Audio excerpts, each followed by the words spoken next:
Oke, kita lanjutkan lagi pembahasan ini ya. Rasi 45 tentang Paskah dari Gregorius Nazianzus. Kita bahas sekarang poin ke 22. Coba baca lagi. Siapa yang belum baca nih? Hah? Ya, Olive. Baca. Membahas misteri dan tujuan sebuah dogma yang diabaikan oleh kebanyakan orang, tetapi layak untuk ditanyakan. Gregorius mengajukan pertanyaan krusial pada siapa dana itu dipersembahkan mencurahkan bagi kita dan mengapa dana itu dicurahkan. Ayo, kalau kalian ditanya, pada siapa darah Yesus itu dicurahkan waktu dia mati di atas kayu salib? Hmm? Untuk si jahat? Ya? Ya, Wah, enak dong ya, iblis ini ya.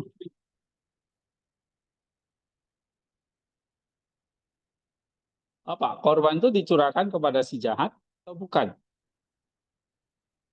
Ya, selama ini kan kalian diajarin begitu kan? Allah itu meminta tebusan atau yang mengatakan Yesus mati itu ya darahnya dicurahkan untuk Bapa untuk memuaskan keadilan Allah. Atau ada yang mengatakan ya kurban itu dipersembahkan pada si jahat, si iblis sebagai tebusan. Karena kita ditawan kan tadi oleh si iblis, lalu Yesus bayar sama si iblis. Sehingga dia baru bisa ngambil kita. Itu namanya tebusan. Tapi Gregorius menolak pandangan itu. Ya, coba baca. dia menolak pandangan bahwa kurban itu bahkan kepada si jahat sebagai tebusan Nah, itu kan dia tolak. Terus, keterlaluan. Pasan dan pembayaran tidak pantas pada perampok. nah jadi yang jadi perampok itu sebetulnya siapa sih? Mesir atau Israel? Mesir merampok kita. Iblis sebetulnya yang merampok kita. Jadi wajar Yesus ambil kembali. Nah, wong dia yang rampok kita, terus kalau kita mau ambil lagi, kita bayar lagi ke dia. Enggak kan? Jadi Gregorius menolak, bahkan menyebut itu keterlaluan. Sebab itu memberikan kehormatan yang rupanya tidak pantas kepada rampok. Lalu apakah itu dipersembahkan kepada Bapak untuk memuaskan nih? Hanya memuaskan atau memenuhi keadilan Bapak. Benar? Seperti itu? Iya, mungkin kalian dulu diajarkan misalnya teologi dari Anselmus itu. Ya, biasanya gereja-gereja reform Katolik itu mengajarkan demikian. Tapi kita nggak ikut itu ya. Coba baca lagi. Dia kemudian mempertanyakan apakah kurban itu dipersembahkan kepada Bapa, hanya bagaimana. Dengan bukan Bapa, bukan. Iya. Jadi bukan kepada Bapak dipersembahkan karena kita bukan ditindas atau ditawan oleh Bapak. Kok Yesus kasih persembahan darahnya buat Bapak? Ya, terus Dan antara prinsip apa dan berkenan kepada Bapa. Mengingat Bapa tidak menuntut pengorbanan besar, tetapi menggantinya dengan domba jantan. iya, Tuhan seperti pengorbanan Ishak itu oleh Abraham itu kan nggak jadi kan? Jadi Allah itu nggak minta, sebetulnya nggak minta korban bakaran, korban binatang, apalagi korban anak darahnya, anak darah dari anaknya. Lalu kepada siapa?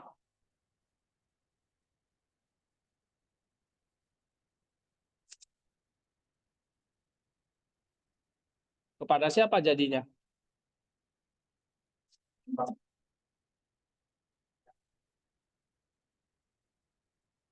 Hah?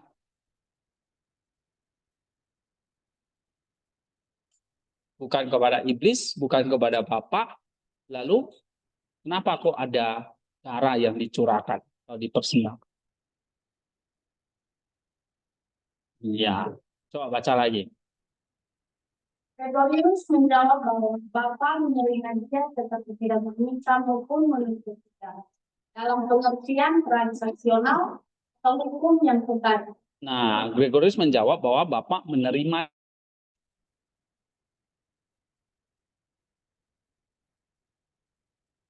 gitu ya. Bapak menerima tetapi tidak meminta atau menuntut dia dalam pengertian transaksional. Seperti yang diajarkan oleh Barat Anselmus itu. Oke, terus. Nih, kurban itu Bahkan karena inkarnasi dan karena kemanusiaan harus dikuduskan oleh manusia. iya, jadi persembahan kurban itu semata-mata karena apa? Karena kemanusiaan harus dikuduskan oleh kemanusiaan agar Kristus sendiri dapat membebaskan kita sendiri dan mengarahkan iblis dan menarik kita kepada dirinya oleh mediasi putranya. Jadi ini bukan soal mempersembahkan kurban kepada siapa, tetapi ini adalah cara Kristus membebaskan kita. Jadi kematiannya itu nggak ada hubungannya ini darah mau dipersembahkan kepada siapa. Tapi ini adalah apa? Masalah Kristus membebaskan kita dari si jahat. Ya, kurban dipersembahkan karena inkarnasi, ya, karena kemanusiaan harus dikuduskan oleh kemanusiaan Allah. Oke, coba baca lagi. Ini adalah pandangan. Ini adalah pandangan kodrat manusia oleh Allah yang Iya. Jadi darahnya itu yang menguduskan kita dan menebus kita. Bukan darahnya itu dicurahkan oleh siapa, untuk siapa. Jadi pertanyaannya salah. Oke, terus? yang juga menolak apa dalam Gregorius menolak penafsiran maka sebagai yang menderita, melainkan sebagai pembahas sesuatu yang dibunuh untuk mengalahkan kuasa yang setara, sementara Kristus pemberi kehidupan dibangkitkan. Iya. Dia mengakhiri bagian ini dengan kembali pada seruan kemenangan atas kematian dari 1 Korintus 15 ayat 55. Menegaskan bahwa kematian dan kubur digulingkan oleh salib, dibunuh oleh Dia yang adalah pemberi kehidupan. Nah, jadi di sini kematiannya itu justru apa? Menaklukkan kematian. Jadi masih ingat nggak lagunya itu? Himnenya. Christos anesti nekron. Kristus bangkit dari maut, kematian. Ya kan? Thanaton patisas. Nah, itu dia patisasnya. Oke. Itu. Ngantuk aja kan. Thanaton patisas. Artinya apa? Dia menginjak-injak maut dengan kematiannya. Oke. Ketis entis minimasi. Dan kepada mereka yang di kuburan, zoe karisamenos. Hidup itu dianugerahkan. Nah, dia mati untuk memberi hidup kepada mereka yang dikubur, yang di Hades. Nah, itu artinya apa? Kematian dan kubur digulingkan oleh salib. Kematian itu dibunuh oleh dia yang adalah pemberi. Jadi dia mengalahkan maut dengan kematiannya. Itu ya.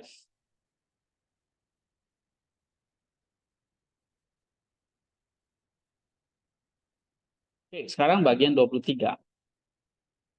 Nih, Kristen. Sehingga mungkin partisipasi dalam pasca Kristen ini masih bersifat tipologis atau tematik yang hanya ada di eskapon, tapi lebih jelas dari yang lama.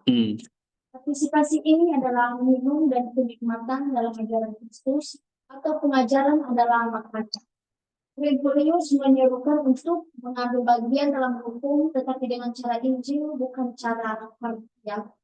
Sempurna bukan tidak sempurna, abadi bukan sementara. Ini adalah panggilan untuk hidup dalam pemahaman rohani dan kepenuhan Injil, melampaui pembatasan harfiah hukum. Kepala kita harus bukan di Yerusalem duniawi, tetapi kota surgawi. Dalam Ibrani pasal 12 ayat 2, sebuah persekutuan dengan malaikat. Kurban yang dipersembahkan ini bukan hewan, tetapi kurban pujian di atas altar surgawi dengan tarian surgawi, dan yang terpenting mengorbankan diri kita sendiri kepada Allah, atau lebih tepatnya marilah kita terus berkorban sepanjang setiap hari dan setiap saat. Nah, ini apa yang kamu pelajari? Seruan Gregorius adalah kita berpartisipasi. Jadi bukan penonton, kita juga ikut serta di dalam Paskah. Ada Paskah Yahudi itu sudah selesai. Sekarang ada Paskah Kristen, Paskahnya Yesus. Nah, kita berpartisipasi dalam Paskahnya Yesus, Paskahnya Tuhan. Tentu ini tipologis ya dari Paskahnya Tuhan. Apa itu misalnya? Paskahnya Tuhan, kita mengambil bagian bukan dengan cara harfiah, tapi dengan cara apa? Cara Injil. Ya kan? Artinya apa kalau dengan cara Injil mengambil bagiannya?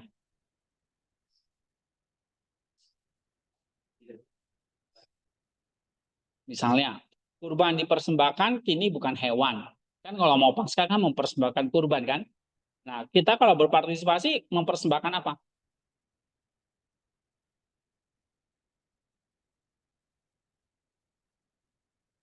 Kan kamu sekarang nggak disuruh potong domba, kambing lagi.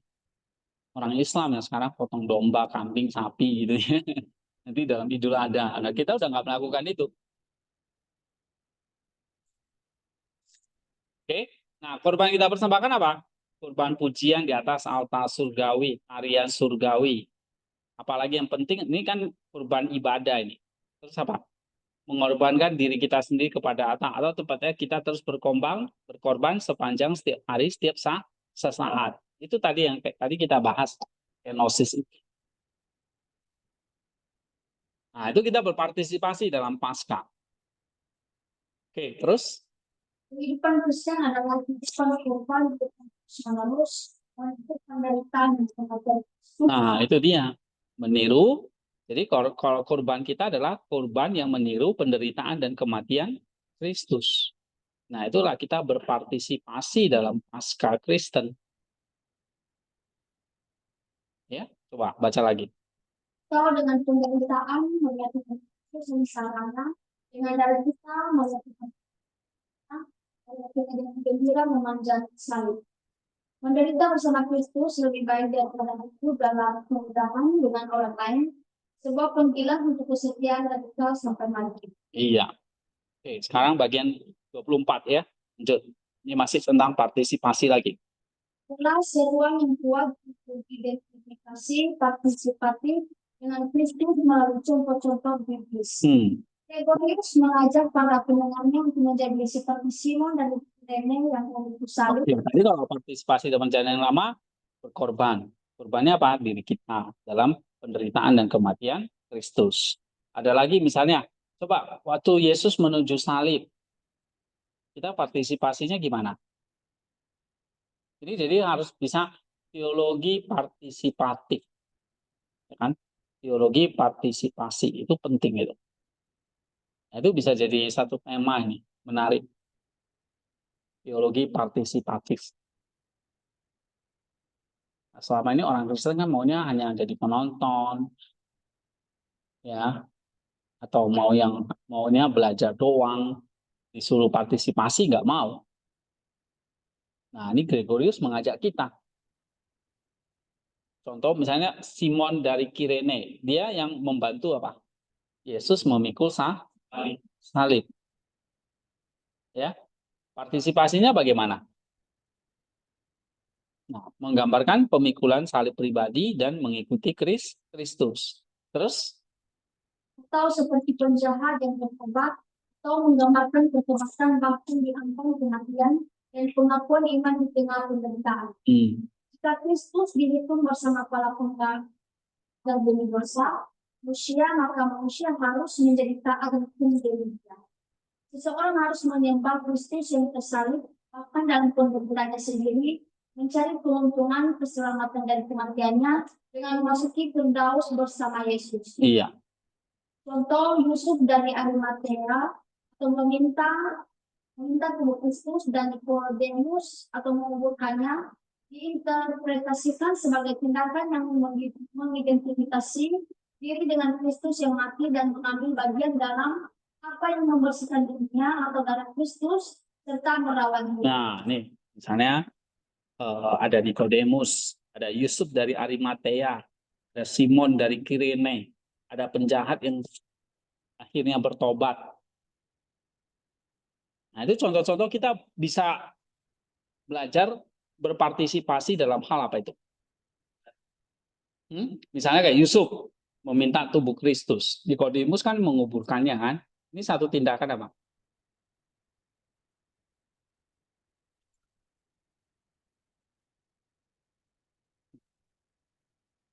Iya, itu dia. Terus misalnya kayak wanita yang mau meminyaki atau merempah-rempahi, itu apa lagi? Wanita-wanita yang berzikir dikubur melambangkan mereka yang pertama kali melihat tubuh kosong, malaikat dan Kristus yang bangkit, serta berpartisipasi dalam proklamasi kebangkitan. Iya, ikut memberitakan gitu. Terus Petrus dan Yohanes yang berlari ke kubur melambangkan semangat dan kesayangan yang mulia dalam pencarian Kristus. nah itu.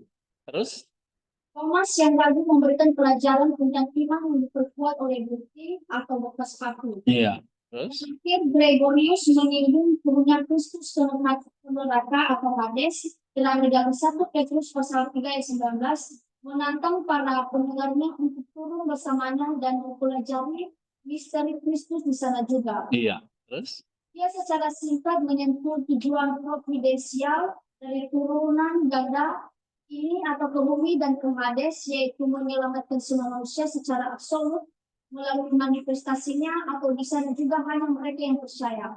Ini menunjukkan minat teologis pada jangkauan keselamatan Kristus. iya. Oke, kita lanjut ya, bagian 25. Kristus di surga, Lukas 24 ayat 51 dan diberikan mengenai samanya. Spasi di sini adalah sebagai salah satu malaikat yang mengantarnya atau menerimanya. Ini mengacu pada relasi umat bersama Kristus yang telah dimuliakan. Gregorius kemudian secara apik menggunakan pertanyaan-pertanyaan dari Mazmur, siapakah raja semudah ini? Dan Yesaya, siapakah ini yang datang dari Rom? Dan secara rasional, interpretasi secara kristologi untuk menggambarkan tentang Kristus yang dimuliakan di surga. Dia menjawab keraguan tentang Kristus yang baik dengan tubuh dan tanda-tanda sengsaranya.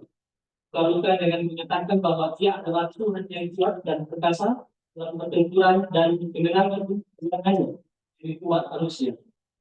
Saya mengenal Kristus dalam penglihatan Yesaya 23 ayat 1 dipresentasikan bukan karena dagingnya sendiri, melainkan sebagai keindahan pakaian tubuh yang menderita, dihiasi oleh sengsara dan dibuat memang oleh kesalahan berdekatkan kemuliaan yang diperoleh melalui penderitaan. Nah, ini tentang kenaikan Kristus. Bagaimana kita berpartisipasi dalam kenaikan Kristus?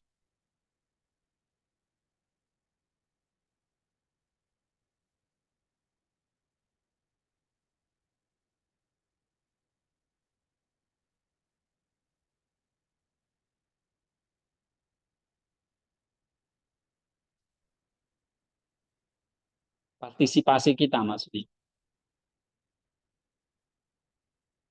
Hmm?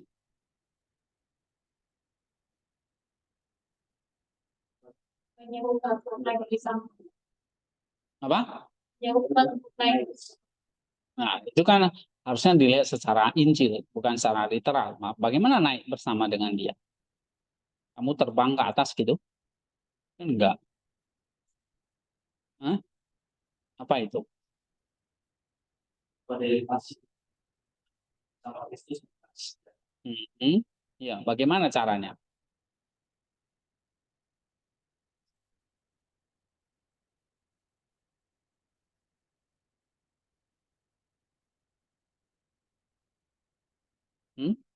Lihat Mazmur, Yesaya, gitu loh.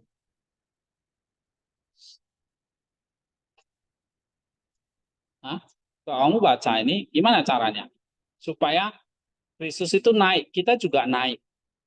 Tapi Gregorius jelaskan, gimana kok Kristus itu kok bisa naik? Dia terbang gitu, pakai baju Superman. Hah? Atau baju Batman? Kan enggak kan? Itu khayalan Hollywood nih. Apa? Jawabannya di situ, nah, yang saya ini. Ini kalau nggak bisa jawab, nggak selesai kita. Hah? Menjadi malaikat. Kan? Nyatakan bahwa dia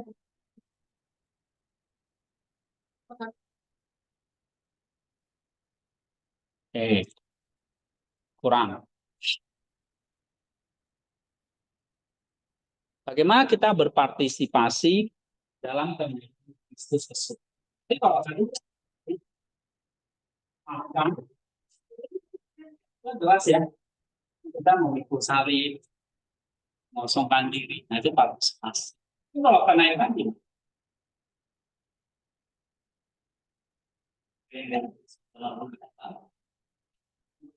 dalam sendiri dan sebagai keadaan pakaian itu yang menderita, dasi oleh sengsara dan dibuat cemerlang. Dan kemudian diperolehkan. Nah, yuk, tuh hampir tepat itu. Jadi kita berpartisipasi gimana? Pakai baju merah gitu.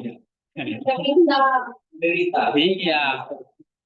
Jadi ada penderitaan baru ada kemuliaan. Ya, mendatangkan kemuliaan, maksudnya kenaikan tadi disebabkan melalui penderitaan. Ini berpartisipasinya ya kamu pakai mana tadi tanda-tanda sengsara kita. Terus apa lagi? Pakaian merah itu diinterpretasikan apa? Darahnya. Ya, itu semua adalah simbol dari apa? Tindakan yang menderita.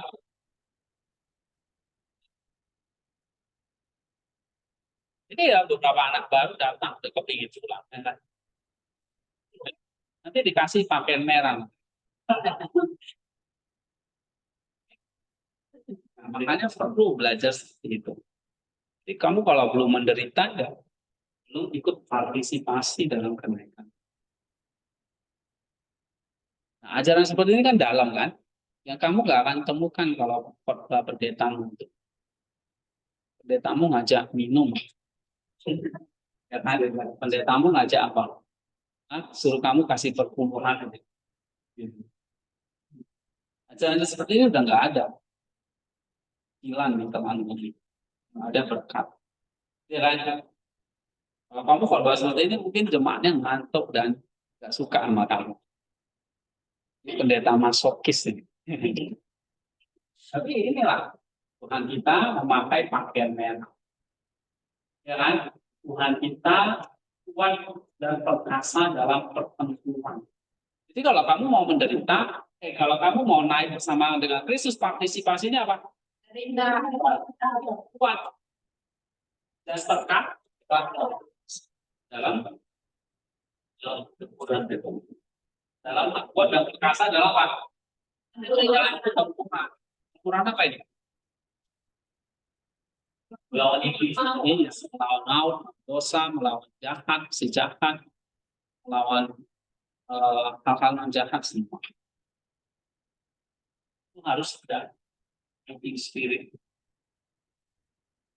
Kamu mengenakan pakaian merah, artinya apa?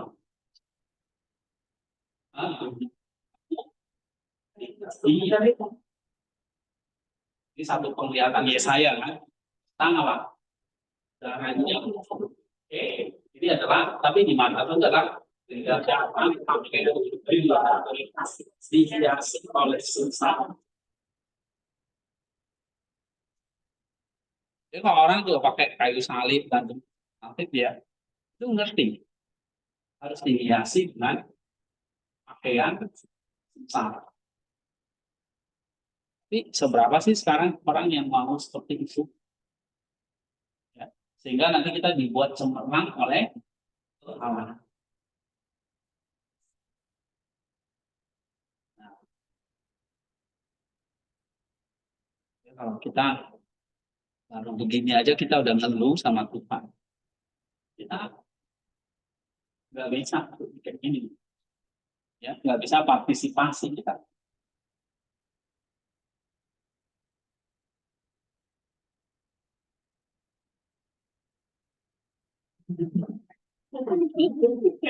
Gimana? Kalau bantu kalau gimana? Apa? Masih bisa berpartisipasi. Kalau apa? Membantu. Lempar. Kalau ngantuk ya kamu iya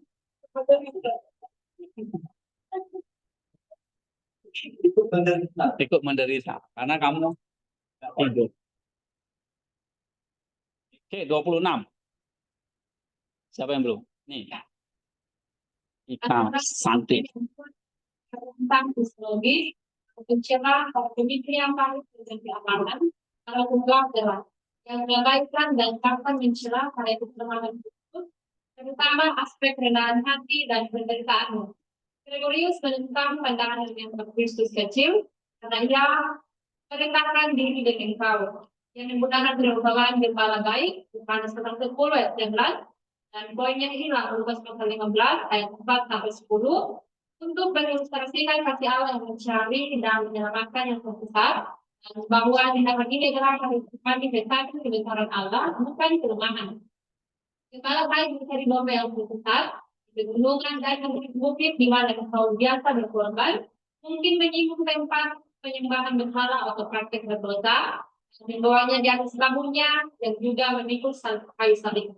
Wanita yang mencari koin yang hilang, gambar raja yang tertutup nafsu, menemukan sebuah cinta bersama malaikat. Gregorius dengan tajam bertanya, mengapa para penentang ini tidak mencela Kristus karena mengikat dirinya dengan tanduk dan mempasuh murid-muridnya. Yohanes 13 ayat 4 sampai 5 sebagai contoh kerendahan hati atau karena ia makan dengan pemungut cukai. Markus 2 ayat 15 sampai 16. Jadi keselamatan orang berdosa. Ia menggunakan analogi dokter yang menanggung ketidaknyamanan untuk menyembuhkan orang sakit, dan orang yang menolong binatang yang jatuh ke parit untuk menunjukkan absurditas, mencela Allah atau tindakan hati dan penyelamatannya yang merendahkan diri. Ini adalah pembelaan yang berlebihan terhadap ajaran tentang kerendahan hati rohani atau kenosis, dalam inkarnasi dan sengsara gereja menuju ketinggian eksaltasi, serta pembelaan terhadap mati Kristus untuk orang berdosa. Oke, bagian apa ini? 26 ini kita diajak satu pembelaan yang kuat ya tentang para penentang. Masa Tuhan itu menderita, Tuhan itu kok mati, ya? Oke, ini para pencela, para pemikir yang pahit tentang kealahan, para penggelap terang. Mereka mengabaikan bahkan mencela karya keselamatan Kristus. Ya, terutama ini Kristus yang rendah hati dan menderita. Nah, bagaimana apologia kita? Dia kasih argumen apa? Kenapa kok Tuhan itu menderita dan mati?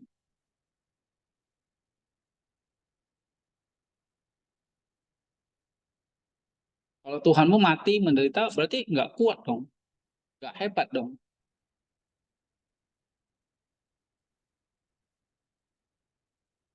Nah, apologia kita, Gregorius itu ngajarin kita pakai apa?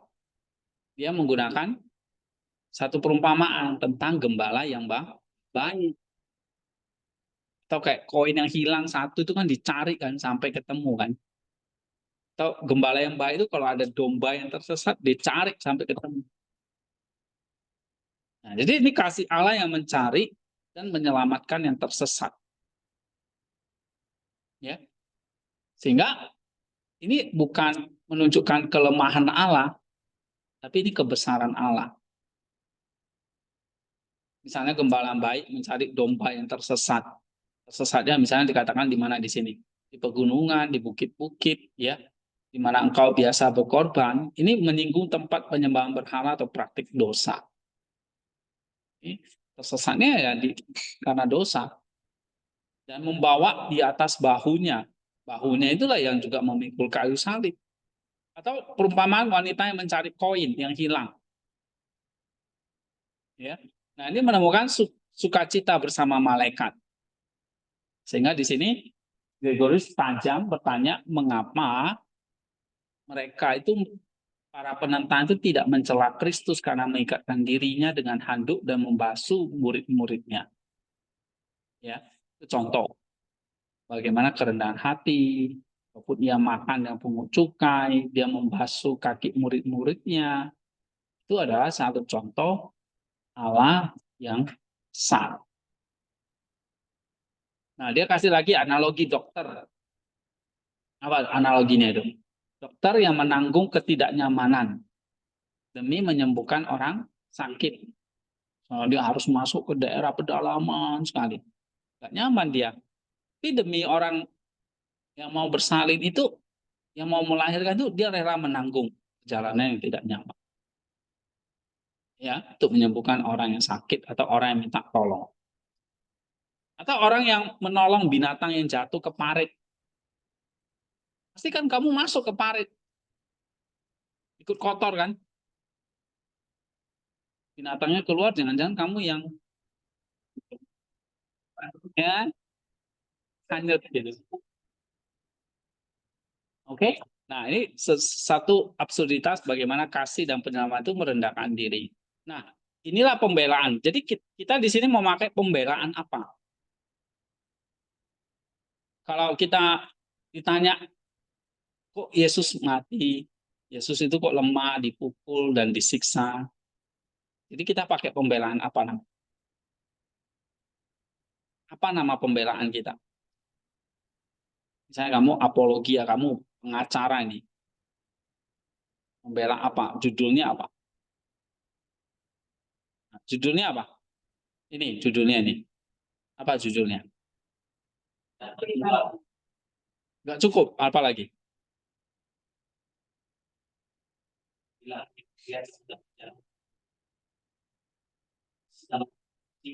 Iya, iya. Maksudnya apa? Nama pembelaannya apa itu tadi? Tadi gembala, koin, apa tadi, ya kan? Apalagi tadi dia makan yang pungut cukai, membasuh kaki murid-muridnya. Itu contoh-contoh. Apa nama judulnya nanti? Pembelaan kita apa? Misalnya kasih judul.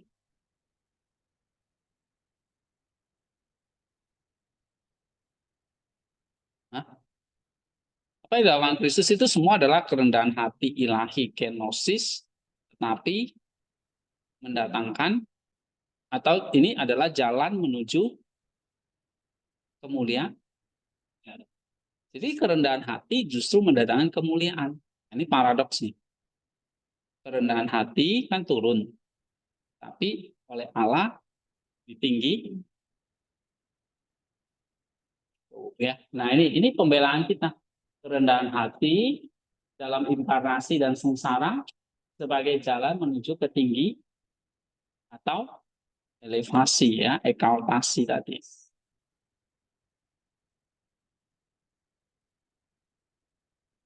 Jadi enggak kerendahan hati doang, tapi mendapat apa? Kemuliaan. Kemuliaan. Nah, itu yang penting. Jadi kalau kita ya, kalau implikasinya ya, ini saya kemarin nggak sempat buat implikasinya sih ya. Implikasinya buat kita apa? Ya, berarti jalan kita, kalau kita mau ditinggikan, berarti kita harus apa? Iya. Seperti Yesus ditinggikan, bahkan dia naik ke surga karena apa? Iya, kerendahan hati ilahi atau kenosis itu. Nah, begitu juga dengan kita. Kalau kamu sombong, ya kamu akan direndahkan. Tapi kalau kamu merendahkan diri, kamu akan ditinggi. Itu mungkin kalian sekarang sering lihat TikTok atau media sosial ya, Instagram. Ini saya salut dengan, walaupun dia bukan orang Kristen ya, itu loh, siapa itu? Deddy Mulyadi. Ikuti nggak channel dia? Hah? KDM itu. Kang Deddy Mulyadi channel. Ada YouTube, ada Instagram ya kan? Mungkin juga di TikTok ya. Ikuti nggak? Nonton nggak? Siapa yang nonton? Satu. Itu yang lain ikut apa ini? Hah? Kim Jong Un. Hah? TikToknya ikut siapa ini? Hah? Kim Kardashian bukan ini kalian ini. Oke. Nah, itu misalnya KDM itu ya. Dia gubernur tapi dia nggak mencari citra loh. Dia benar-benar kerja. Ya, dia nggak cuma duduk nyaman di kantornya dengan ber-AC, tinggal terima gaji tiap bulan, fasilitas. Nggak kayak gitu dia kerjanya ternyata. Dia terjun ke lapangan langsung. Ya, banyak yang takut itu kan. Jabatnya ditanya ketar-ketir jawabnya. Siap Pak, siap Pak. Gitu ya, siap Pak. Makanya saya ngomong sama, ayo kerjain, siap Pak, siap Pak. Nah, gitu. Nah, siapnya nggak tahu siap apa. Gitu. Iya, nah, itu lucu lihat itu dia tegur itu kepala dinas lah, apa mungkin yang terutama sampah-sampah itu kan. Siap Pak, 3 bulan alhamdulillah selesai. Saya nggak mau 3 bulan, 1 bulan. Siap Pak, siap Pak. Ditanya lagi, ini mesin apa yang ditatangkan? Oh, nggak bisa jawab. Iya, ini ternyata bobrok sekali pejabat kita. Serius nih, hancur. Ya. Makanya kalau pemimpinnya itu ya, hanya ongkang-ongkang terima laporan yang baik, dia nggak pernah cek lapangannya dibodohin. Anggaran dinaikin. Nah, itulah terjadi korupsi. Nah, pemimpinnya juga kepingin, mau bagi dong. Saya tanda tangan. Uangnya piro. Ya kan? Nah, itu bukan jalan kenosis. Itu jalan memuliakan diri sendiri. Nah, nanti kamu jadi pejabat ya di gereja, udah jadi anggota sinode ini, ataupun ketua sinode. Wah, kamu ya kan, udah nggak pernah lagi malu kalau turun ke desa. Ya, oh ketua sinode ya duduk-duduk di kantor, perintah sana sini gitu. Kamu sini, ya pijat kaki saya. Ya. Jadi kamu jadi misalnya apa? Baru jadi pendeta resort. Wah, udah belagunya minta ampun. Nah, sepatunya tambah runcing.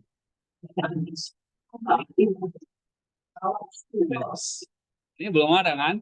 Masih tumpul kan? Nanti udah jadi pendeta sepatunya udah lain. Jam tangannya udah lain. Ya kan? Lihat saya udah nggak kenal ini siapa. Nih,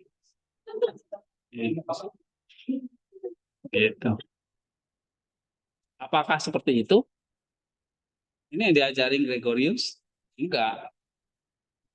Ya, ini bukan orang Kristen ya seperti Deddy Mulyadi, dia bisa melakukan kenosis.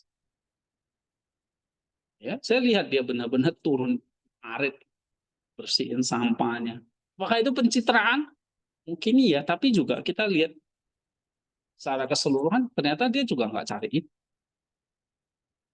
Ya. Tapi bukti kerjanya nyata jelas. Nah, justru dia kita lihat ini kayak gubernur orang celah dia, gubernur konten katanya kan, atau pencitraan lah.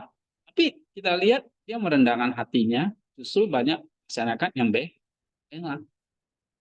Ya, saya setuju banget. Semua programnya saya setuju. Anak bandel disuruh masuk ke camp TNI. Iya dong. Kalian tuh perlu tuh. Iya, masuk ke situ. Yang suka rokok masuk ke situ. Ya, yang suka narkoba di sini masuk ke situ.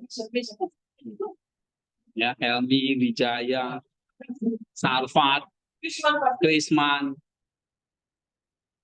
Oke. Camp di sana.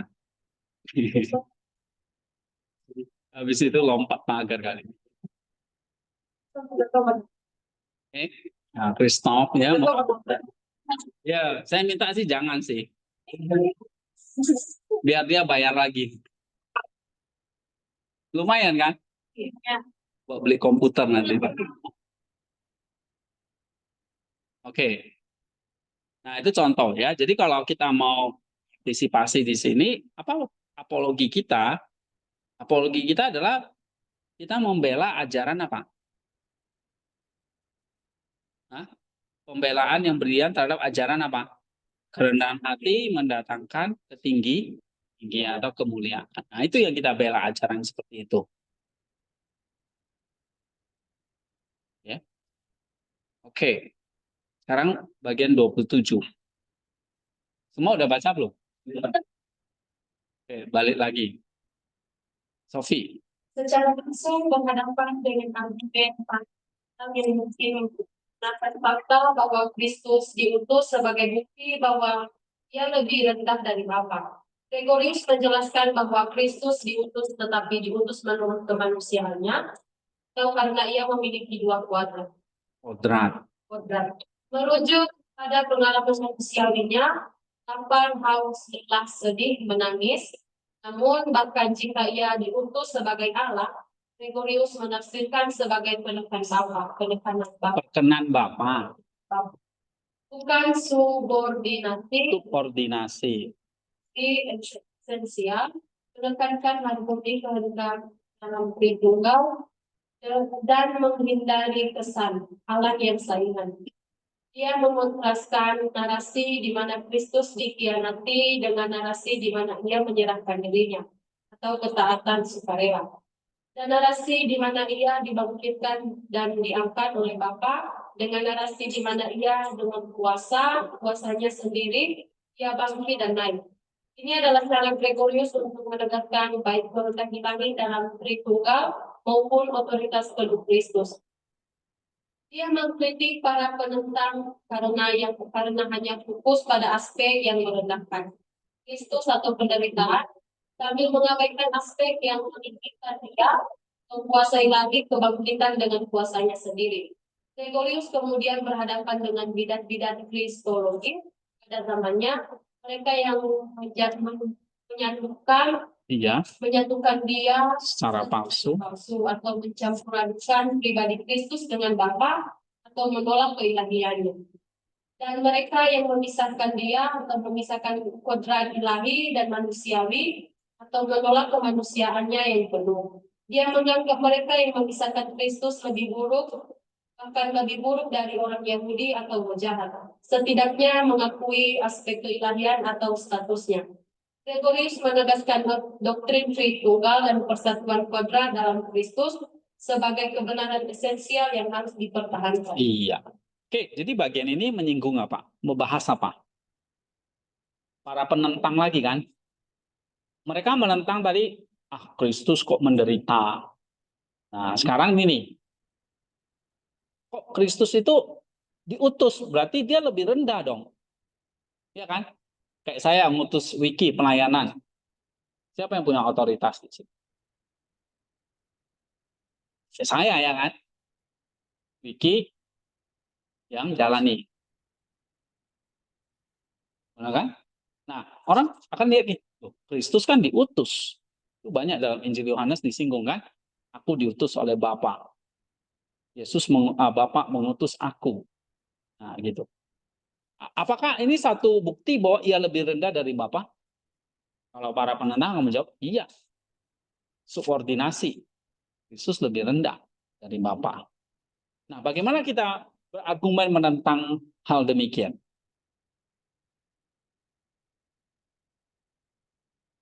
Nah, kita bisa pakai argumennya Gregorius nih. Apa misalnya? Nah, Kristus diutus, tetapi diutus menurut kemanusiaannya. Itu artinya apa? Merujuk kepada pengalaman manusiawinya. Bisa lapar, haus, lelah, sedih, menangis. Itu kemanusiaannya. Diutus menurut kemanusiaannya. Sehingga dia punya dua kodrat. Allah, tapi juga manusia. Tapi, misalnya nih, kalaupun dia diutus sebagai Allah,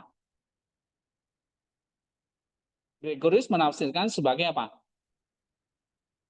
Berkenan Bapa. Ya, jadi bukan berarti subordinasi esensial, artinya Kristus jadi lebih rendah. Allah yang lebih rendah lagi. Nah, itu kan pemahaman kayak seperti Arius ya. Nah, kita nggak percaya seperti itu. Tapi dia diutus oleh Allah dalam hal kemanusiaannya, tapi juga tetap sebagai Allah. Ini menunjukkan ada harmoni kehendak di dalam Allah Tritunggal. Bapak yang mengutus, anak yang menjalankan. Ini kan ada harmoni. Seperti saya mengutus Wiki pelayanan. Nah, Wiki menjalankan. Ada harmoni. Coba Wiki nolak. Bukan harmoni lagi. Tapi gontok-gontokan ini. Nantang saya. Nah, celup kamu. Ya kan? Di kolam sebelah itu. Ya. Oke. Jadi ada harmoni kehendak dalam Allah atau menghindari kesan Allah yang saingan. Ya, tadi gontok-gontokan. Nah, itu satu. Jadi dia diutus dalam hal kemanusiaannya, tapi juga dia tetap sebagai Allah, sehingga ada harmoni kehendak di dalam antara Bapa dan Anak, atau dalam Tritunggal itu. Yang kedua, Pak. Nah, misalnya ada narasi lagi. Kristus dikhianati. Ya. Ia menyerahkan dirinya. Tapi juga ia dibangkitkan dan diangkat oleh Bapa. Nah, itu tuh. Dia menyerahkan dirinya, dia dikhianati. Itu kan menunjukkan Yesus itu lebih rendah dari Allah. Tuh, dia bangkit aja dibangkitkan oleh Bapa.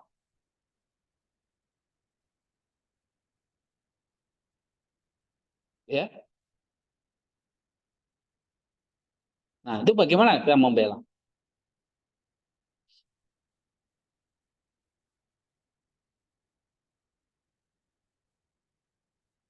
Hmm? Jadi kalau misalnya nih, benar nggak Yesus dibangkitkan oleh Bapa? Benar. Tapi apa membuat Yesus itu lebih rendah dari Bapa? Tidak. Karena apa? Dan narasi di mana ia juga dengan kuasanya sendiri bangkit dan naik. Dia juga adalah Allah. Tapi kok ada bagian Alkitab mengatakan Bapa. Nah, itu menunjukkan harmoni kerjasama dengan mereka. Bapak yang membangkitkan, Roh yang membangkitkan, ya Anak juga membangkitkan. Karena ketiganya harmoni, tidak bisa terpisah. Oke? Nah, dia mengkritik para penentang karena hanya fokus pada aspek yang merendahkan Kristus penderitaannya, tetapi mengabaikan aspek meninggikan dia, yaitu kuasa ilahi, kebangkitan dan kuasanya. Ya. Nah, memang pada zaman itu dia sedang berhadapan dengan banyak bidat-bidat atau ajaran-ajaran palsu tentang Yesus. Ya, ada yang mengatakan menyatukan dia secara palsu, mencampur adukan pribadi Kristus dengan Bapa. Ya Bapa ya Yesus, Yesus yang Bapa itu satu. Itu juga bidat.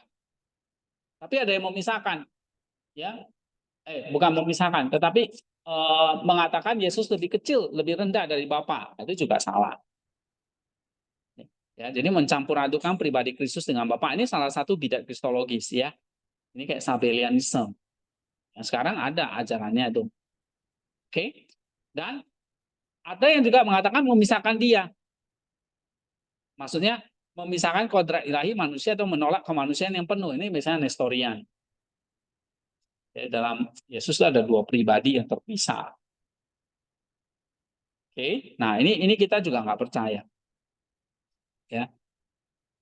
Nah, dia menganggap mereka yang memisahkan Kristus lebih buruk, bahkan lebih buruk dari orang Yahudi atau roh jahat.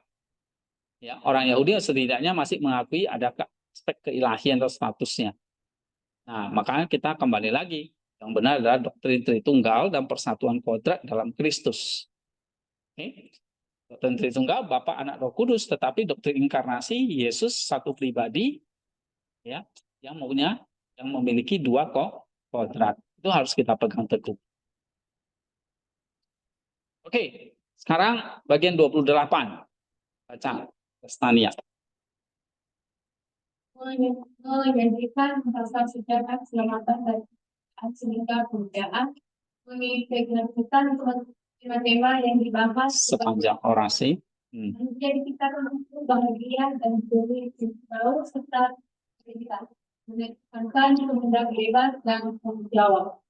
Tuhan jadi karena ini atau Inggris dan pelanggaran tidak menaati perintah yang mengakibatkan diusir dan diberikan berpuasa. Dan kemudian penolakan berkata Allah, perintah dipandang sebagai pendidikan jiwa kita dan rem kemewahan. Fungsinya adalah inkarnasi dan pengertian Allah yang diperlukan agar manusia dapat hidup melalui identifikasi dengan Kristus. Manusia dihukum mati bersama Dia agar kita dapat dibersihkan. Kita bangkit kembali dengan Dia karena kita dihukum mati bersama Dia. Kita dimuliakan bersama Dia karena kita bangkit kembali bersama Dia. Ini adalah ringkasan yang kuat dan partisipasi dalam misteri Paskah sebagai jalan keselamatan, pemulihan, kebangkitan, dan pemulihan. Iya. Nah, bagian 28 itu mencerita tentang apa? Oke, ini kayak ringkasannya lagi ya. Awalnya manusia diciptakan untuk bahagia. Makanya diberi firdaus. Serta perintah. Ini menekan kehendak bebas dan tanggung jawab. Tapi terjadi kejatuhan. Akibat iri si iblis dan pelanggaran dari si manusia tadi. Ya, sehingga diusir, ya, dan mereka berpuasa dalam pengertian menolak berkat Allah. Lalu datang perintah dipandang sebagai pendidikan jiwa kita dan rem kemewahan, ya. Nah, lalu solusi dari Allah adalah inkarnasi. Oke, lalu kematian Allah, ya, dan kebangkitannya. Nah, ini diperlukan agar manusia itu bisa hidup. Nah, melalui identifikasi dengan Kristus, manusia dihukum mati bersama dengan Dia. Jadi kita identik, kita diserupakan dengan Kristus. Kristus mati, kita juga mati. Kristus bangkit, kita juga bangkit. Ya. Nah, manusia dihukum mati bersama Dia. Itu artinya kita diidentifikasi dengan Kristus. Artinya kita disamakan dengan Kristus. Manusia dihukum mati bersama Dia agar kita dapat dibersihkan. Kita bangkit kembali dengan Dia karena kita dihukum mati bersama Dia. Terus Dia dimuliakan, kita juga. Dia bangkit, kita juga. Nah, inilah partisipasi kita di dalam Paskah, ya. Paskah, kalau kamu baca kan kemarin ada artikelnya itu seperti jalan, ya, passage, jalan, melewati apa? Kematian. Jadi kematian itu lewat. Artinya kita selamat dari kematian, selamat dari maut. Nah, itu Paskah. Bagaimana caranya supaya selamat? Ya tadi, menderita, mati, dan bangkit. Ya. Oke, good. Sekarang bagian ke-29. Baca Ina.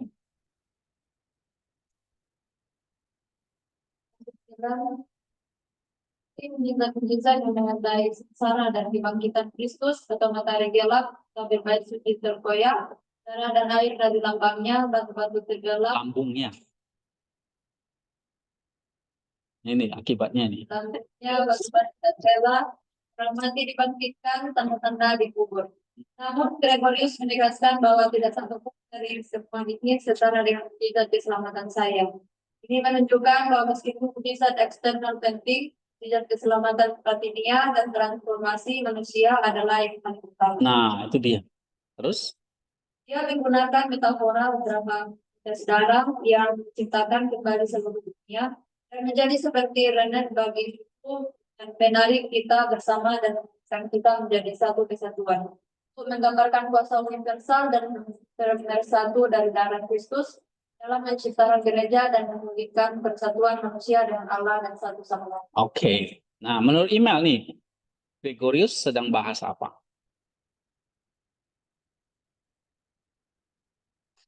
Waktu Yesus sengsara dan mati dan bangkit, itu kan ada banyak mujizatnya. Seperti apa? Matahari tiba-tiba gelap, ya kan? Tabir bait suci terkoyak. Lalu darah dan air dari lambungnya mengalir. Batu-batu terbelah, maksudnya gempa, ya kan? Orang mati pada saat itu juga dibangkitkan. Oke? Dan ada tanda-tanda dikubur. Nah, maksudnya apa mujizat itu? Kok banyak mujizat yang terjadi?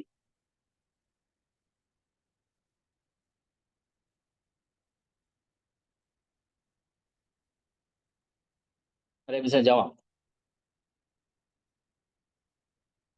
Hah? Untuk menciptakan? Enggak, mujizat itu maksudnya apa? Kok pas Yesus mati dan bangkit itu pas masa sengsara dan kematian itu kenapa kok banyak mujizat? Misalnya itu matahari gelap, ada orang-orang yang dibangkitkan, lalu ada tabir bait suci terkoyak, ada gempa, batu-batu terbelah. Kenapa itu? Kan itu mujizat luar biasa ya. Itu nggak bisa dibuat sama kita itu. Gempa. Siapa yang bisa buat gempa? Matahari tiba-tiba gelap. Siapa yang bisa ngatur matahari supaya gelap? Hah? Pawang hujan. Apa kita bisa bikin gempa? Ada manusia yang bisa bikin gempa? Manusia bisa bikin robot, mobil ya, bikin pesawat yang canggih, tapi dia bisa bikin gempa, batu-batu terbelah, orang mati bangkit. Tuh, batu terbelah mungkin bisa ya sekarang. Tapi maksudnya kayak gunung itu terbelah bisa? Atau tabir bait Allah itu terkoyak tiba-tiba? Atau tiba-tiba matahari gelap? Nah, itu semua mujizat besar. Tapi maksudnya apa Gregorius mengatakan? Oke, bukan itu. Nah,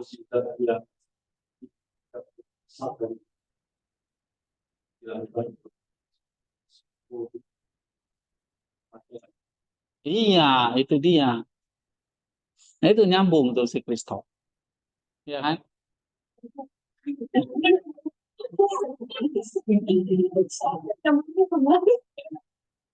Yang lain, nah, ini mau menegaskan bahwa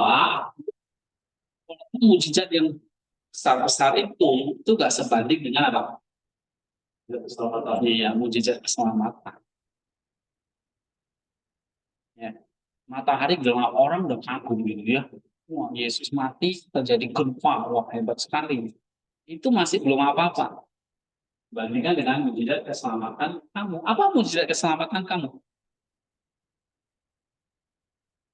Apa dia katakan? Mujizat keselamatanmu apa? Yang lebih besar dari gempa, matahari gelap, batu-batu terbelah, bahkan orang mati dibangkitkan. Apa mujizatmu? Hah? Apa mujizat keselamatanmu? Itu transformasi. Transformasi itu perubahan. Apa perubahannya? Ya, jadi seperti itu. Nah, kita iya, mujizat keselamatan kita apa? Kita memulihkan manusia dengan Allah sama lain. Ya, nih dia mujizat itu nih. keselamatan batiniah dan transformasi manusia. Dia pakai metafora nih supaya kamu ngerti maksudnya apa nih batiniah dan transformasi ini. Beberapa tetes darah, yaitu nanti di atas salib, ya berapa sih darah kita? Paling berapa liter doang kan? Itu pun nggak keluar semua kan? Paling katakanlah ngalir setengah liter.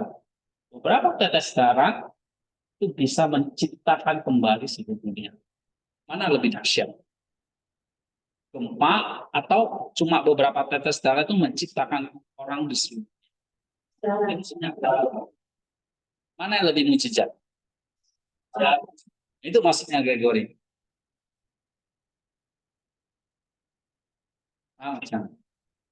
Jadi kalau kamu lihat kematian Kristus, tetes darahnya, lalu ada gempa ini, ada mujizat ini, itu belum seberapa dibandingkan dengan apa? Tetes darah yang menciptakan kembali seluruh.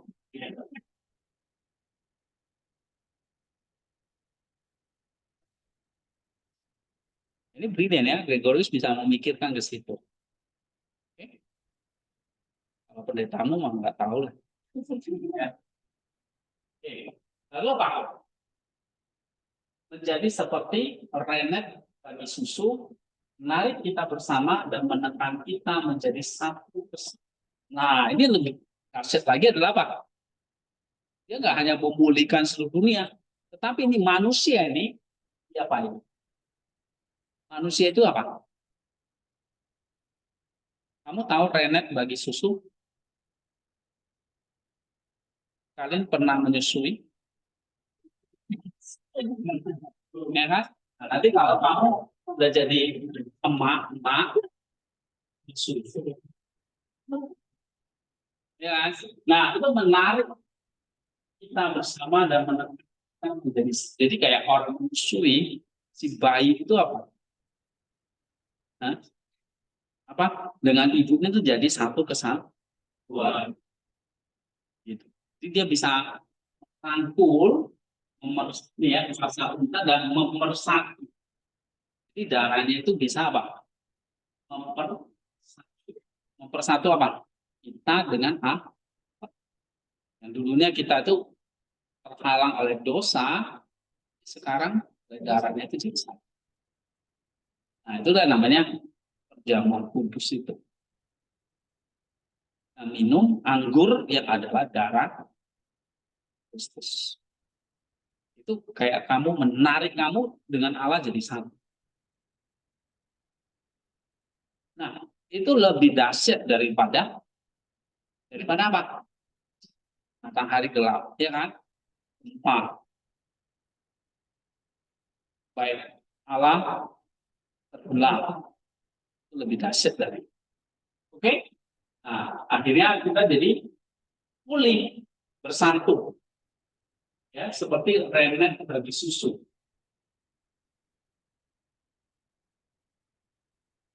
Menarik kita bersama dan menekan kita menjadi satu kesatuan. Ini lebih dahsyat. Kalau ditanya apa mujizat keselamatan dari Paskah itu?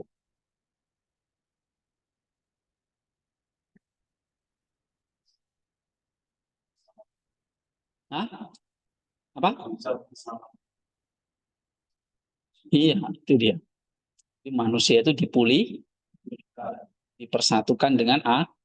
Nah, itu yang lebih besar ketimbang fenomena alam, misalnya gempa bumi. Tapi sekarang manusia itu lihat dia apa? Lihat tuh, Yesus mati, buktinya Allah, Pak, gempa bumi. Ya kan? Walaupun ya itu ada pelajarannya. Tapi Gregorius melihat mujizat ini tidak satu pun dari semua mujizat ini setara dengan mujizat keselamatan sah. Apa mujizat keselamatan kita? Pemulih dan persatuan dengan Allah. Dipulihkan dan dipersatukan. Bagus kan? Makanya saya suruh kalian baca waktu itu. Ya. Tapi kalian baca gini kayaknya nggak ngerti ya. Kalau nggak dijelasin ya. Nah, matanya masih gelap lagi ya.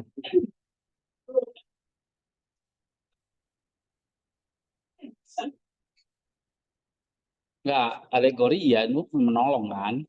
Tapi bacanya mesti pelan-pelan. Sambil di direfleksikan gitu.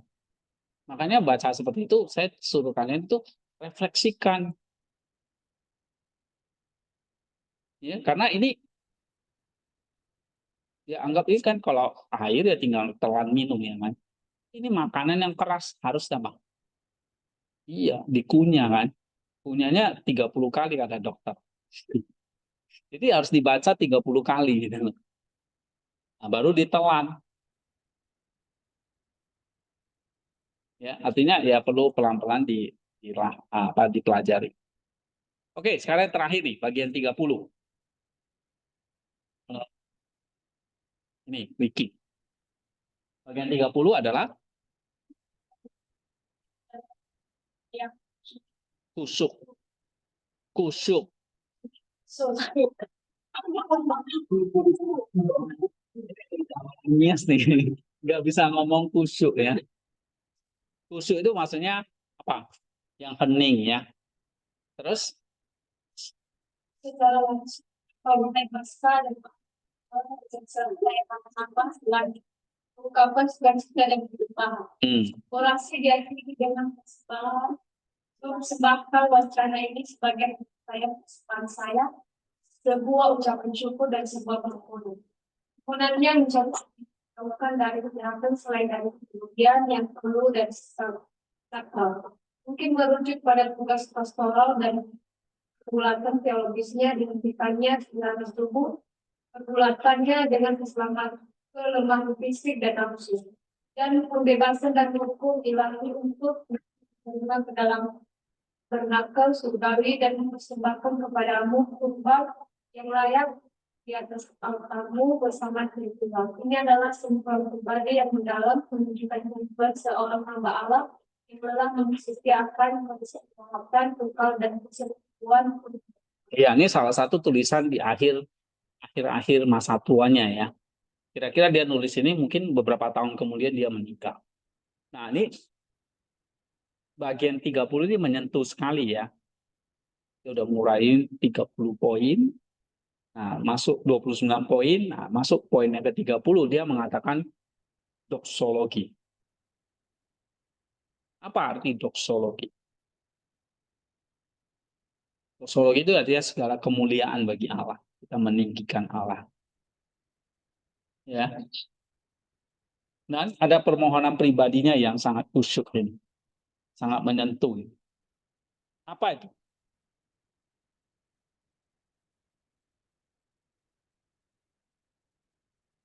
Wahai Paskal, wahai firman Allah. Ini satu sukacita dia dan penyembahan dia. Karena lihat ya, dia bisa menulis gitu. Ini ditulis kira-kira di abad ke-5. Nah, kita baca sekarang kita ada hidup di abad 21. Berarti udah 16 abad yang lalu, ya kan? Ini satu sukacita nih. Kita belajar Gregorius hari ini, wah dia di surga sangat senang. Dia doakan kalian. Ya. Dia nulis, Paskah itu disambut dengan sukacita. Wahai Paskah. Kan kita kalau nyambut orang, hai gitu kan. Senang. Oke. Dan satu penyembahan. Nah, penyembahannya ada satu persembahan wacana ini, maksudnya tulisan ini gitu loh. Dia persembahkan untuk jemaatnya dan akhirnya kita bisa baca sekarang. Ya. Jadi lewat tulisan kamu itu bisa memberkati orang banyak. Oke, wacana ini adalah penyelesaian persembahan saya. Nah, wacana ini maksudnya tulisan ini adalah persembahan dia. Satu ucapan syukur dan satu permohonan. Apa permohonannya? Dijauhkanlah dari kejahatan selain dari kepedulian yang perlu dan sakral. Ya, mungkin ini merujuk pada tugas pastoralnya ya dan pergulatan teologisnya, dihentikannya tirani tubuh. Nah, ini pergulatannya dalam hal kelemahan fisik ya, dia udah tua dan nafsu, dan pembebasan dari hukuman ilahi supaya bisa diterima dalam tabernakel surgawi. Dan mempersembahkan kepadamu kurban yang layak di atas altarmu bersama Allah Tritunggal. Nah, ini permohonan dia.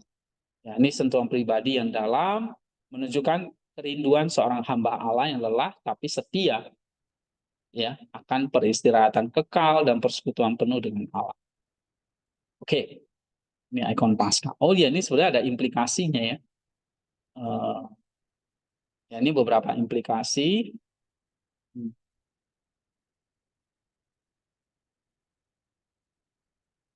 Saya kira ini penting kita baca sebentar ya.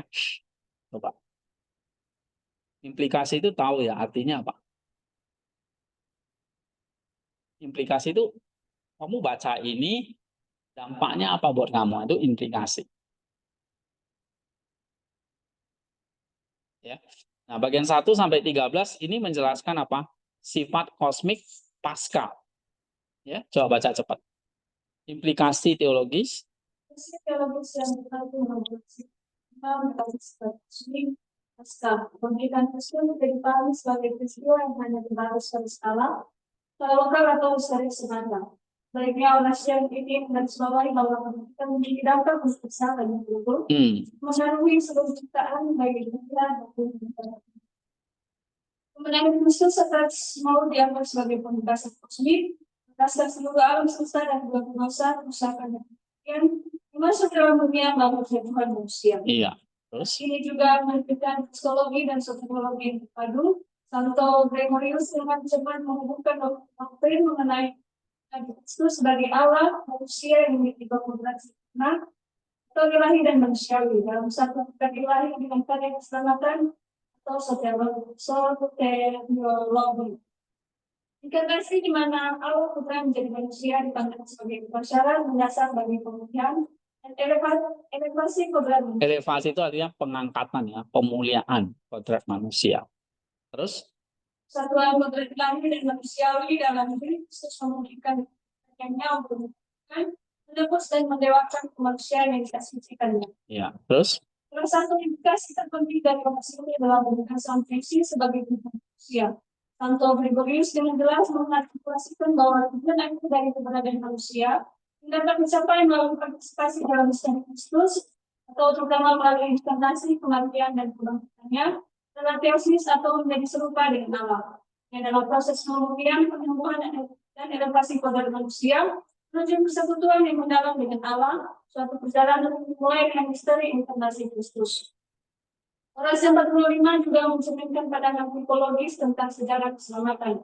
Santo Gregorius menafsirkan peristiwa dan konstitusi perjanjian lama seperti Paskah Yahudi, hukum Taurat, kurban-kurban dan tabernakel sebagai bayangan atau prefigurasi dari realitas yang digenapi dalam ibadah dan karya Kristus.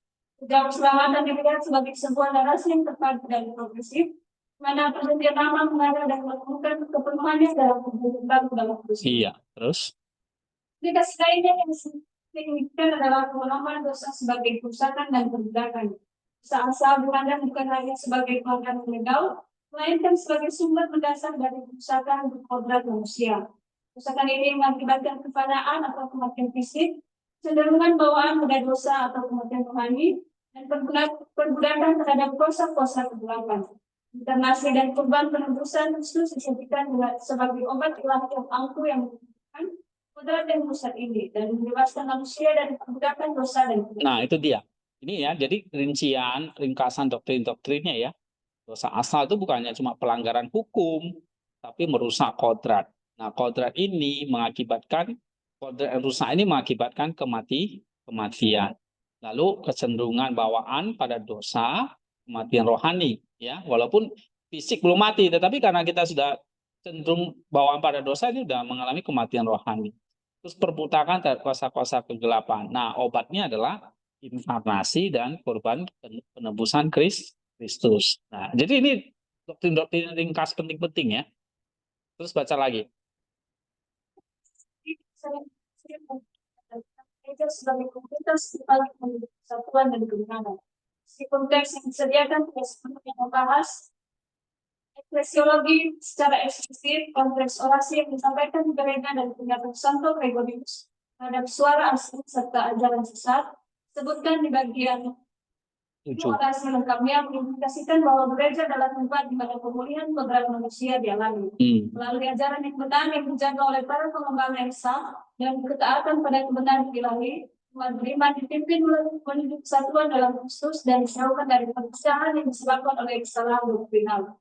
Melalui analisis alegoris yang cermat tentang antithesis yang tajam untuk menghadapi paradoks, inkarnasi dan korban, serta bahasa yang penuh kuasa Saint Gregorius dari Nazianzus, menjadikan Paskah bukan hanya sebagai perayaan historis kebangkitan, tapi sebagai perayaan teologis atas rekondisi universal keberadaan manusia.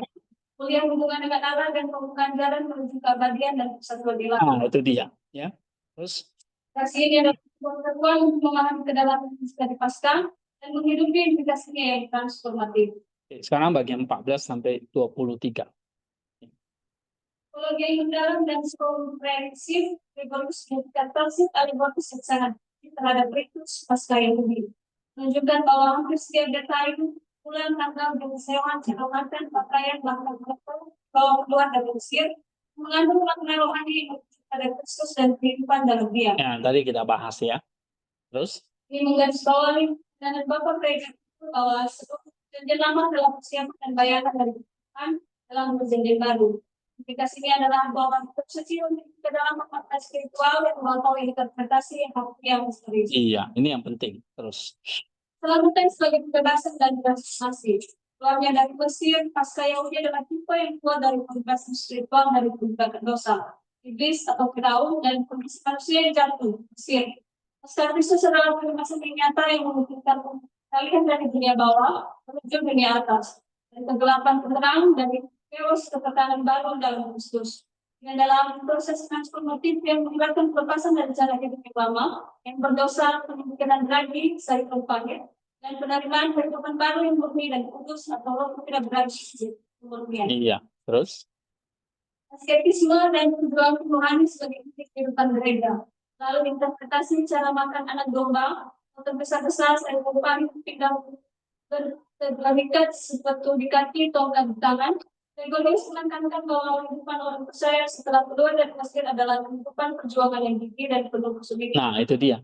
Kayak Paskah orang Yahudi itu kan, mereka keluar dari Mesir masuk padang gurun nih. Oke, bukan langsung masuk surga kan? Terus Yang secara eksplisit membandingkan dan menunjukkan bahwa Injil atau surah Injil bahkan lebih asketis daripada hukum karena hukum pemurnian hati dan penguasaan diri secara total. Ini adalah implikasi yang mendorong pentingnya disiplin diri, mengendalikan nafsu dan kesiapan untuk menderita demi Kristus. iya, jadi ada bagian kita tadi. Kita partisipasinya tadi apa? Asketisme dan perjuangan rohani. Nah, itu partisipasi kita. Terus Pengorbanan Kristus sebagai kesatuan dan pengurusan bukan transaksi legal. Bagian yang membahas kepada siapa darah itu dipersembahkan dalam formulasi teologis yang penting dalam tradisi timur mengenai makna penebusan. Gregorius secara tegas menolak model penebusan kepada iblis dan model pembayaran yang ketat kepada Bapa. Sebaliknya, ia menekankan bahwa kurban Kristus adalah tindakan yang diterima oleh Bapa sebagai ekspresi ketaatan putra dan kasih. nah, jadi korban itu adalah ekspresi ketaatan dan kasih. Oke. Terus Yang pertama bertujuan melatih kuasa iblis dan menguruskan serta memberikan kodrat manusia penebusan melalui inkarnasi dan berbasis kematiannya. Ini adalah pandangan yang meningkatkan aspek Kristus Victor dan penumbuhan deifikasi kodrat manusia. iya, nih ya, Bapak Gereja sangat menekankan Kristus itu mengalahkan kuasa iblis, memulihkan, bukan hanya mengalahkan kuasa iblis, tapi juga apa? Menguduskan dan memulihkan kodrat manusia. Nah, ini yang seringkali gereja lupa. Oh iya, mau dikalahkan. So what? Iblis dikalahkan, dosa dikalahkan. Itu Kristusnya yang dikalahkan, yang mengalahkan. Kamunya gimana? Ya kan? Nah, kamunya apa? Kamu dipuli. Nah, sekarang kamu harus menjalani atau berpartisipasi dalam apa? Asketisme dan perjuangan rohani. Nah, itu. Makanya kenapa kok saya suruh kalian baca, tulis. Itu salah satu asketisme. Ya, baca tulis saja kalau males, apalagi disuruh puasa, disuruh melayani, masuk ke pedalaman, mana mungkin mau?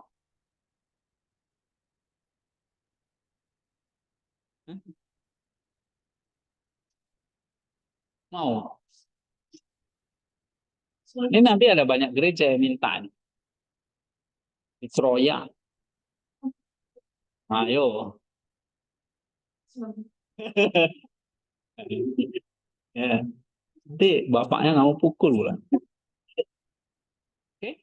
Nah, jadi nggak hanya cukup puasa iblis dikalahkan, tetapi kita dipulihkan. Itu yang penting. Syaratnya apa? Kita juga harus berpartisipasi. Iya, maut itu sudah dikalahkan. Tapi kamu ikut nggak? Ikut nggak?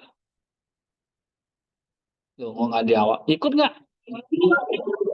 Caranya gimana? Gimana partisipasinya? Iya, ya itu tadi. Nggak ada kemuliaan kalau nggak ada pendeta. Coba baca lagi. Partisipasi dalam eksistensi dan kebenaran sebagai Tuhan.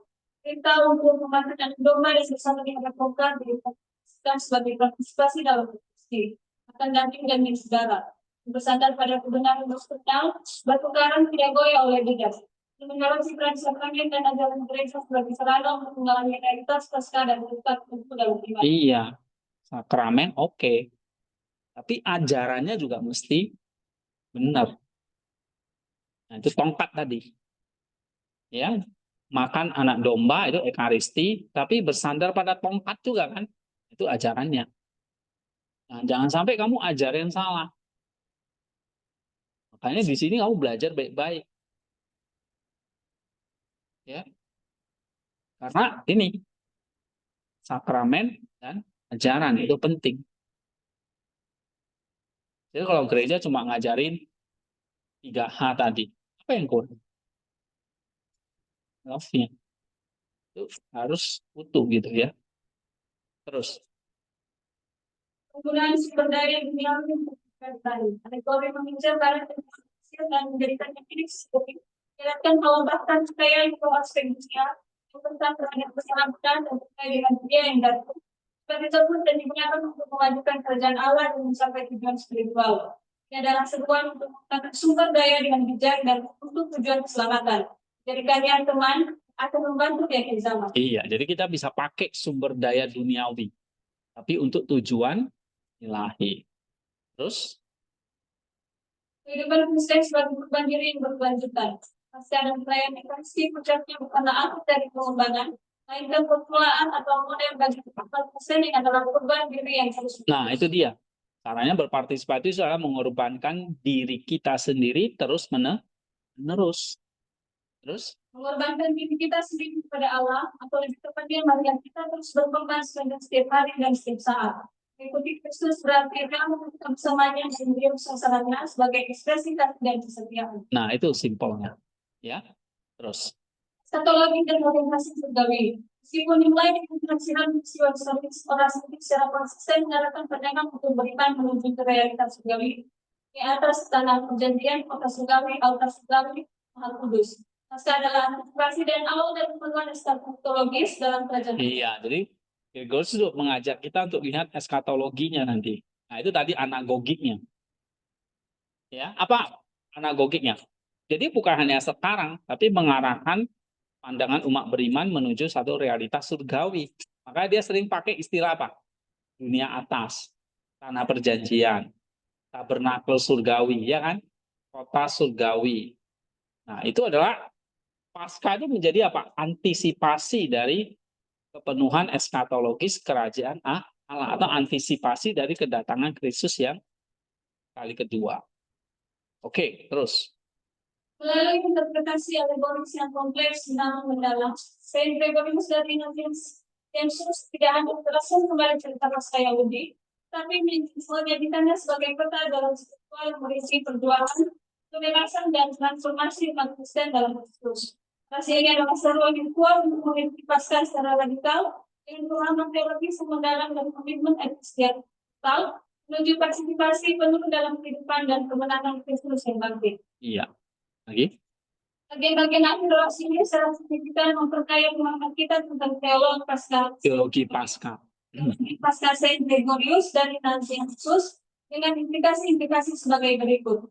Panggilan untuk partisipasi personal dan beragam dalam misteri Kristus melalui penggunaan contoh-contoh Inggris. Gregorius menunjukkan bahwa ada berbagai cara bagi individu untuk mengidentifikasi diri dan berpartisipasi dalam kematian dan kebangkitan Kristus sesuai dengan keadaan dan problemnya masing-masing. Ini menekankan sifat inklusif dan personal dari panggilan Paskah untuk mengikut Kristus dalam penderitaan, kematian, turun ke Hades, dan naik ke surga.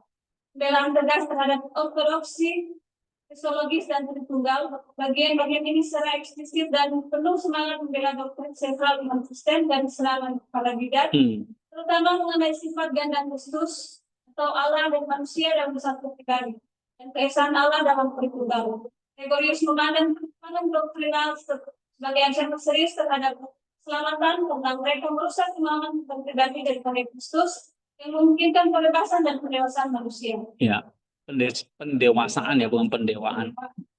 Bukan, pendewasaan. Ya, ini salah ketik.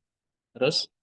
Makna multidimensional dan dari penebusan. Orasi ini menolak penafsiran sempit tentang penebusan, atau misalnya hanya sebagai tebusan kepada iblis atau pembayaran hukuman yang takut pada Bapa. Sebaliknya, penebusan dipahami secara lebih luas sebagai pidana Allah melalui Kristus yang melahkan kuasa iblis, memuluskan kodrat manusia melalui interaksi dan penderitaannya. Menarik manusia kepada dirinya sendiri, memungkinkan pemulihan manusia bersamanya. Realitas mukjizat keselamatan batinnya. Meskipun mengakui dan merayakan mukjizat-mukjizat eksternal yang menyertai sengsara dan kebangkitan Kristus, Gregorius menekankan bahwa mukjizat keselamatan saya, transformasi batinnya, kebebasan dari dosa dan kematian adalah yang paling utama. Ini menggeser fokus dari sensasionalisme mukjizat eksternal kepada realitas spiritual internal dan dari penebusan. Iya, ini tadi kita udah bahasnya. Satu dari Kristus dan hakikat gereja. Metafora dalam Kristus sebagai tameng bagi susu secara kuat menggambarkan bagaimana korban Kristus mengumpulkan mempersatukan umat manusia yang tercerai-berai menjadi satu kesatuan baru. Ini menggarisbawahi para fundamental dari Kristus dalam pembentukan dan pemeliharaan gereja sebagai tubuh Kristus. Iya. Kehidupan gereja sebagai ziarah kurban diri menuju tujuan eskatologis. Kehidupan orang percaya dengan bentuk sebagai perjalanan yang ditandai oleh kurban diri yang terus-menerus meniru pendapatan Kristus dan berorientasi pada tujuan akhir. Penerimaan ke dalam tabernakel surgawi dan persembahan kurban pujian yang tetap surgawi dalam persekutuan Tritunggal. Ini adalah pandangan eskatologis yang memotivasi kesetiaan dan kurban dalam kehidupan sekarang. Melalui bagian-bagian akhir orasi ini, Saint Gregorius dari Nazianzus tidak hanya menyelesaikan penafsiran alegorisnya, tapi juga memberikan rangkuman teologis yang kuat tentang inti iman Kristen, menurunkan partisipasi pribadi yang mendalam dalam misteri Paskah, tahanan yang gigih terhadap kebenaran doktrinal, dan komitmen total pada kehidupan kurban diri yang berorientasi pada sekutuan kekal dengan Allah Tritunggal. Orasi ini adalah bukti kejeniusan teologis dan pastoral Gregorius yang mampu merangkai dalam keselamatan, doktrin yang kompleks dan panggilan etis ke dalam sebuah eksposisi Paskah yang koheren dan menginspirasi. Iya, ini kesimpulannya. Ini sangat inspirasi, Kak. Inspirasi. Hah? Bagus kan? Bagus. Nah, tapi ya panjang. Mesti sabar bacanya. Iya. Nah, belum ini. Pasal 17. Ya kan? Mau lanjut lagi? Hah? Mau? Nah, kita bahas ini ya. Tentang keimamatan. Nah, ini Chrysostom lebih bagus lagi. Oke, nanti minggu depan kita coba bahas ya.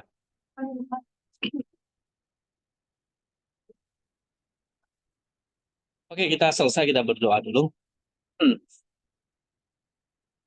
Oke, minta siapa doanya?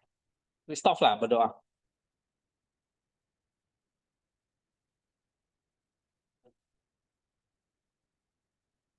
Bapak kami bersyukur atas Ya. kesempatan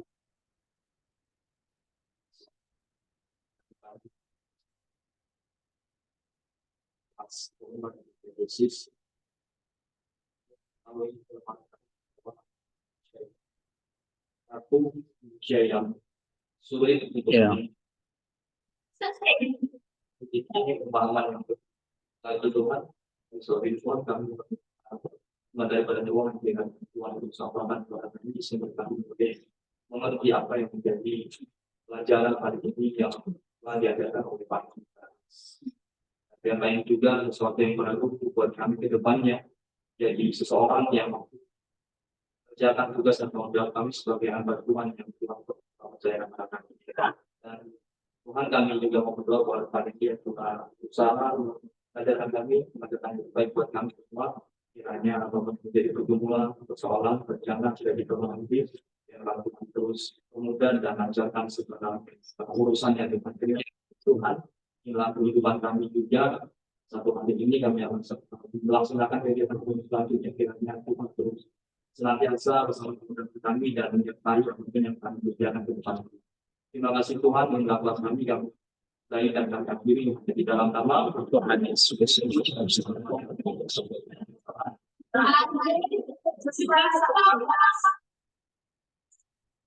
Sama-sama.